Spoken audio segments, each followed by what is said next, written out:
I'm Jacqueline Nelson. And I'm Mike Babad. And today's bottom line is all about the rock and the hard place for commodities. So Mike, we have miners suffering and so are oil producers. How much more of this can we take? Well, you know, we started with the oil slump, and of course the big news this week was in mining and metals. Just look at what happened with Glencore and the rout in its stock price. Yeah, investors are worried about debt there, but also the price of raw materials like copper. Doesn't bode well or send any good signals for the Canadian economy.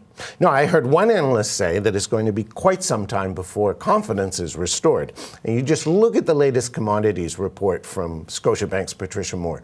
She is one of Canada's leading commodities analysts, and she says this week that her commodity price index has now tumbled to its lowest level in 10 years. Right, that's about 14% lower than we even saw it during the last recession. So what do you think is driving this? Well, the oil crash we know about. Now, for mining, a lot of it relates to China and its slowdown in economic growth, you know, and what that all means for commodities. So, as Ms. Moore notes, China dominates in 4 major areas: copper, zinc, nickel, and aluminum. Now, China also makes up about 50% of global demand for those metals.